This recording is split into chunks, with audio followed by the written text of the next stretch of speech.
INS माही का फिलहाल आप फ्रंटल व्यू देख रहे हैं। इस पर क्या इक्विपमेंट्स हैं और क्या मशीनरी है, सबसे पहले आपको ये समझाने की कोशिश करते हैं। आप फ्रंट पर अगर आप देखें तो एक आयरल इक्विपमेंट है जिसे कहा जाता है एंटी सबमरीन रॉकेट लॉन्चर।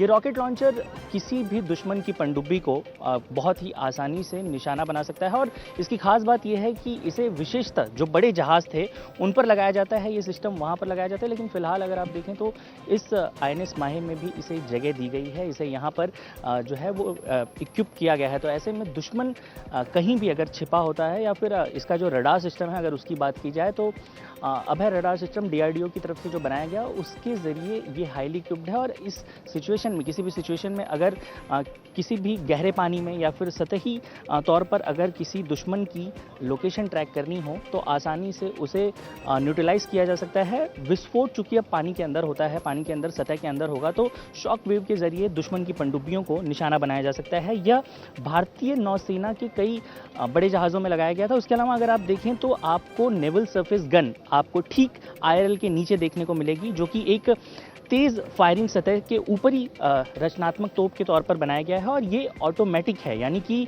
अगर किसी भी परिस्थिति में खतरा होता है तो रिमोट कंट्रोल के ज़रिए अंदर बैठा हुआ आर्मी का ऑफिसर इसे बहुत ही आसानी से कंट्रोल कर सकता है और उच्च फायरिंग रेंज के साथ यह तुरंत दुश्मन को जवाब देने में कारगर साबित होती है। इस पूरे जो है पनडुब्बी पर कुल मिलाकर 57 अधिकारी तैनात होंगे, जिसमें से 7 ऑफिसर्स रैंक के होंगे और 50 इस पर काम करने वाले लोग होंगे। तो ये आप आईएनएस माहे का फ्रंटल व्यू देख रहे हैं, जहां पर आपको हाईली टेक और फिलहाल खास तौर पर अगर बात की जाए, जो हम बात कर रहे थे मेक इन इंडिया के तहत, यानी कि ये पूरा प्रोजेक्ट जो है वो तैयार किया गया है। इस प्रोजेक्ट में कुल मिलाकर आगे चलकर और 7 जो है वो वॉरक्राफ्ट्स इसमें ऐड किए जाएंगे। आईएनएस माहे सीरीज पूरी निकलेगी। अब आपको ये भी बता दें कि जो आज कमीशन हो रही है उसके बाद मार्च महीने में टारगेट रखा गया है कि अगली जो पनडुब्बी है उसे यहाँ पर कमीशन किया जाएगा और उसके बाद आने वाले हर 6 महीने में ये पूरी आईएनएस माहे सीरीज को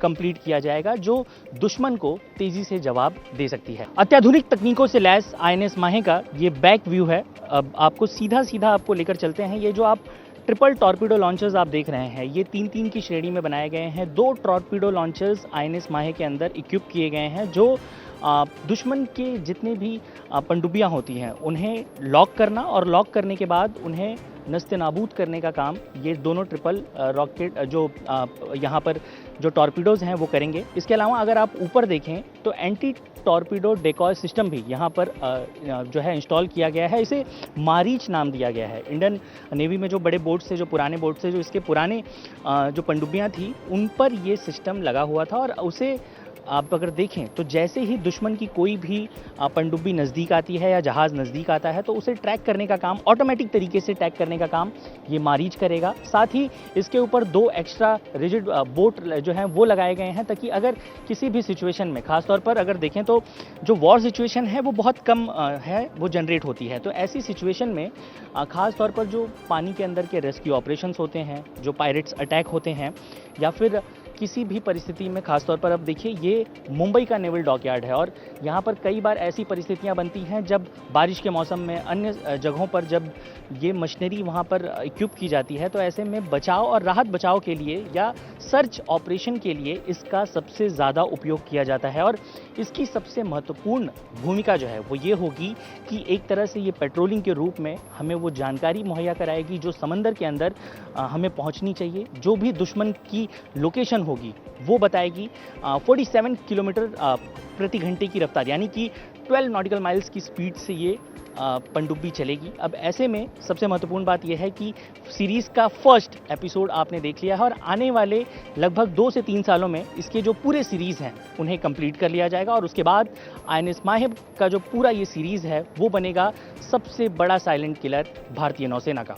बिल्कुल, हमें देखिए, इसे आईएनएस माहे को भारतीय नौसेना का साइलेंट किलर कहा जाता है और इसके पीछे का कारण क्या है मैं आपको सीधा आईएनएस माहे को दिखाते हुए ही बताता हूँ। आईएनएस माहे दुश्मन के लिए क्यों घातक है, इसके पीछे इसकी वजह आप सामने देखिए कि ये आईएनएस माहे खुद है। ये इतना छोटा है, इसका कद इतना छोटा है कि हम जो कहते हैं ना कि देखन में छोटन लागे घाव करत गंभीर, आईएनएस माहे भी कुछ इसी प्रकार से इक्विप तरीके से बनाया गया है। आप फ्रंट व्यू देख रहे हैं इस वक्त ये आईएनएस माहे का। इस पर आप जो सामने की तरफ, एक तरफ तो आप डीआरडीओ द्वारा अभय रडार सिस्टम जो बहुत ही डेवलप तरीके से बनाया गया है फिलहाल की भारतीय प्रणालियों को उपयोग करके, क्योंकि प्रधानमंत्री मोदी ने मेक इन इंडिया का नारा दिया था, तो इस पूरे जहाज को बनाने में लगभग 80% से ज़्यादा इक्विपमेंट्स भारतीय हैं। वहीं दूसरी तरफ आपको इसके फ्रंटल व्यू पर मैं आपको दिखाना चाहूँगा कि एंटी सबमरीन रॉकेट लॉन्चर्स लगे हुए हैं। ये 12 रॉकेट लॉन्चर्स सीधा दुश्मन पर प्रहार करते हैं और ये प्रहार इतने घातक होते हैं कि बहुत ही आसानी से किसी भी दुश्मन जहाज की पनडुब्बी को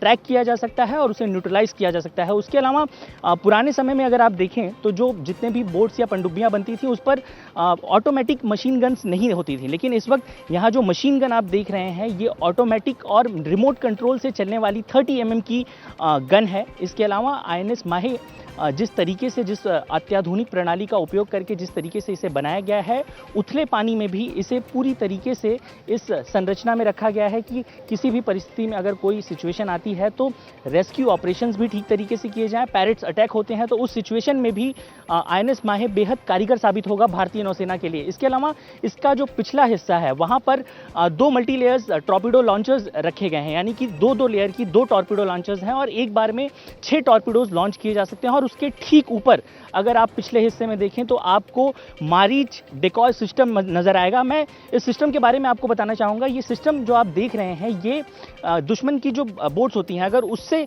कोई घातक खतरा होता है या फिर वो ट्रैक होती हैं तो ऐसी सिचुएशन में ये डिकॉय सिस्टम ऑटोमेटिक एक्टिवेट हो जाएगा और सीधा नस्ते नाबूद कर देगा दुश्मन को। अब ये पूरा बोट जिस तरीके से बनाया गया है इसमें इस बात का खासा ध्यान रखा गया है कि इसके साइज़ को उस तरीके से डिज़ाइन किया जाए ताकि अगर कोई भी सिचुएशन आती है तो उस सिचुएशन में ये ऑटोमेटिक स्पीड पकड़ सके और जितनी भी तेज़ी से किसी भी जगह पर अगर डिप्लॉय करना है, खास तौर पर इसे वेस्टर्न नेवल कमांड में यहाँ पर रखा जाएगा। और आज आर्मी चीफ उपेंद्र द्विवेदी ने उनकी मौजूदगी में ये पूरा कमीशनिंग किया गया है। ये कमीशनिंग भी अपने आप में खास है क्योंकि इससे पहले कभी भी ऐसा नहीं हुआ था कि भारतीय नौसेना के एक डिपार्टमेंट से दूसरे डिपार्टमेंट के चीफ आकर इस तरीके का कमीशनिंग करें और ये अपने आप में बेहद खास बनाता है आईएनएस माहे को। आईएनएस माहे सीरीज में आप एक तरह से कहिए कि ये एपिसोड 1 है जो दुश्मन ने देखा है। इसके अलावा इस सीरीज में और 7 घातक हथियार यानी कि पनडुब्बियां शामिल हैं जो आने वाले मार्च महीने में इसका सेकेंड सीरीज निकलेगा और उसके बाद बाकी के और 6 जो जहाज़ होंगे, जो पनडुब्बियां होंगी, वो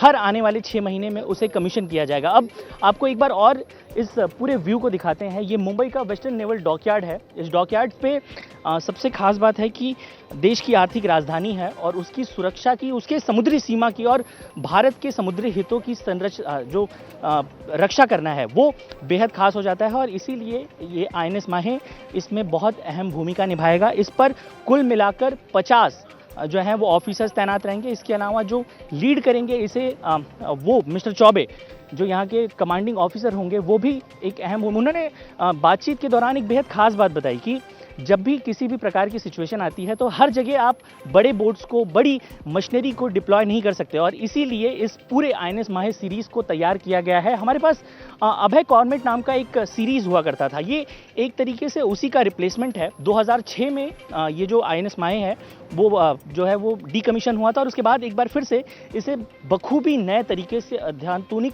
प्रणालियों का उपयोग करके इसे यहाँ पर इक्विप कर हर वो मशीनरी जो एक सुरक्षा व्यवस्था को, समुद्री सीमा की रक्षा के लिए ज़रूरी होती है, उसे यहाँ पर ध्यान रखते हुए इसे तैयार किया गया है। अब देखिए, खास तौर पर अगर देखा जाए तो जो वॉर सिचुएशंस होती हैं वो बेहद कम किसी भी देश को देखने को मिलती हैं। सबसे ज़्यादा जो परेशानी होती है वो पायरेट्स अटैक होते हैं, जो रेस्क्यू ऑपरेशंस होते हैं। खास तौर पर अगर मुंबई के आसपास के समुद्री सीमा की बात की जाए तो यहाँ से जब भी बारिश का मौसम होता है या बाकी कोई भी ऐसी सिचुएशन होती है जो अलग जगहों से अगर कोई बोट आती है, खास तौर पर ये केवल भारत की ही सुरक्षा नहीं, अगर भारत की सीमा रेखा में कोई बोट फंसती है, कोई भी बड़ी बोट फंसती है, कोई ऐसी सिचुएशन आती है जहाँ पर रेस्क्यू ऑपरेशन की ज़रूरत पड़ती है तो आईएनएस माहे ये सीधा उस जगह पर पहुंच सकता है। और रेस्क्यू ऑपरेशन के लिए यहाँ पर खास तौर पर इसे तैयार किया गया है कि जितने भी परेशान जो लोग होंगे वहाँ पर उस समय उन्हें बोर्ड किया जाए। पायरेट्स अटैक के समय अगर कोई सिचुएशन बनती है तो ये मशीन गन न केवल उन्हें न्यूट्रलाइज करने का काम करेगी, बल्कि लोगों को बचाने के लिए इसके ऊपर 2 डिफरेंट बोट्स भी तैनात की गई हैं, ताकि अगर रेस्क्यू ऑपरेशन के दौरान इसके अंदर के ऑफिसर्स को किसी भी जगह पर पहुंचना है तो बेहद आसान तरीके से पहुंचा जा सकता है। आईएनएस माया भारतीय नौसेना में आज कमीशन हो चुका है। हमारे साथ कमांडिंग ऑफिसर अमित चंद्र चौबे जी हैं। सर, सबसे पहले तो यही जानना चाहेंगे कि क्या खूबी खासियत है इसकी, क्योंकि ये दिखने में बहुत छोटी नज़र आ रही है, लेकिन इसके जो इक्विपमेंट्स हैं, जो जिस टेक्नोलॉजी के साथ इसे डेवलप किया गया है, आप ही बताएं कि क्या खासियत है। ये जहाज़ specifically AH2 shallow water craft operation के लिए बनाई गई है। तो जो भी सबमरीन हमारे आसपास आके डेटा कलेक्ट करते थे या हमारे जो वॉरशिप जाते थे उनको ट्रैक करती थी, अब उनके लिए हमें खतरा यहाँ पर साबित करने वाले हैं। बिकॉज हमारा capability with regard to sensor जो है बहुत सक्षम है। हम सैलो वाटर में किसी भी टारगेट अंडर टारगेट को आराम से ट्रैक कर सकते हैं। और ट्रैक करने के बाद उसको डिस्ट्रॉय करने के लिए हमारे पास टॉर्पीडोस हैं, हमारे पास और भी बहुत सारे साधन हैं जिसके द्वारा हम अंडर वाटर जो भी सबमरीन या कुछ भी आ रही है उसको हम डिस्ट्रॉय आराम से कर सकते हैं। इसके दोनों पिछले सिरों पर मारीच लगा हुआ है, मारीच के बारे में बताएं आप। मारीच एक तरह से डिकॉय है। अगर किसी सबमरीन ने हमें ट्रैक कर लिया और हम पर टॉर्पीडो ने फायर कर लिया तो उसको डिकॉय को मैंने डिसीव करने के लिए हम इसको मारीच को फायर करते हैं, ताकि जो टॉर्पीडो हम पर होम ऑन ना कर सके और उस पर मारीच पे जाकर होम ऑन कर जाए। टॉर्पीडो लॉन्चर्स कितने हैं, उनके बारे में अगर कुछ बता पाएं। हमारे पास 2 टॉर्पीडो लॉन्चर्स हैं और हम कैपेबल इनफ हैं to destroy large amount of submarines will be lurking around in the areas. So what about the guns and equipments? Guns, we have got a naval surface gun, we have got SRCG, and for sonar sensors, if you discuss, then we have got sonar, we have got LFVDS. ये तो हो गई sir इसकी technical भाषा। हम आम जनता के लिए जानना चाहेंगे कि ये एग्जैक्टली कैसे सुरक्षा करेगा हमारे देश की, एकदम साधारण तरीके से, क्योंकि बहुत टेक्निकल हो जा रहा है सर। एकदम साधारण तरीके से बताएं, ये सुरक्षा कैसे करेगा, कैसे बचेंगे हम। तो जैसे कि बड़ी जहाज़ जो होते हैं उनको थोड़ा जो सैलो वाटर में ऑपरेट करने में प्रॉब्लम होता है, क्योंकि उनका ड्राफ्ट ज़्यादा होता है, लेकिन हमारे में वो प्रॉब्लम है नहीं। तो और दूसरी बात, जो हमारा सोनार जो लगा हुआ हमारे पास, वो हाई क्वालिटी का सोनार लगा हुआ है, तो हमें नियर बाय और नियर टू कोस्ट किसी भी सबमरीन को डिटेक्ट करने में प्रॉब्लम नहीं होगी। तो इसलिए बहुत हम खतरा साबित करने वाले हैं सबमरीन जो हमारे आसपास ऑपरेट कर रही थी। आपको बहुत बहुत बधाई। और इसी के साथ सर एक आखिरी सवाल होगा, स्वदेशी मुहिम के तहत इसे बनाया गया है, इक्विपमेंट्स कैसे कहाँ के हैं, कैसे बनाए गए हैं, और जो इसके ऊपर हमने देखा कि जो हमारी कलरी पट्टू है उसका सिग्नेचर साइन इसके ऊपर है, उसके बारे में बताएं और उसके बाद हम आपसे अलविदा लेंगे। धन्यवाद। तो ये बात आपको बता दें कि ये जो 100% जो वेपन सेंसर्स हैं वो स्वदेशी हैं, 80% ऑफ अदर कंपोनेंट्स आर स्वदेशी। सो एक प्राइड मोमेंट है ऑल इंडियंस के लिए। जो वेपन सेंसर्स हमारे पास फिटेड हैं पूरी तरह से इंडिया में बने हैं, और जहां हम एक छोटे स्तर से भी हम उच्च स्तर पर आ गए हैं, ताकि हम अपने सारे वेपन सेंसर खुद डेवलप कर सकते हैं और खुद बिल्ड कर सकते हैं। जो उर्मी हमारा जो एम्बलम है वो एक कलारी पट्टू एक मार्शल आर्ट है जो केरला में है, और उर्मी जैसा प्रिसाइज एंड लीथल वेपन उस आर्ट में कोई नहीं है, उसी तरह ये शिप प्रिसाइज एंड एक्टिव है एंड लीथल है फॉर एनिमी सबमरीन। नाम भी सर सोच समझ के रखा है, माहे। जी सर, पुराने ऐतिहासिक नाम। बिल्कुल। माहे जो है पुराना एक शिप था हमारे पास, जो 1983 से 2006 में सर्विस में था। उनका एक प्राउड लेगेसी था जिसको हम कैरी फॉरवर्ड कर रहे हैं, and we are the flag bearers of erstwhile Mahe. इस कमीशनिंग के लिए आपको बहुत बहुत बधाई सर। इंडिया टीवी से बात करने के लिए बहुत बहुत धन्यवाद। कैमरामैन अरुण के साथ साकेत राय, इंडिया टीवी, मुंबई।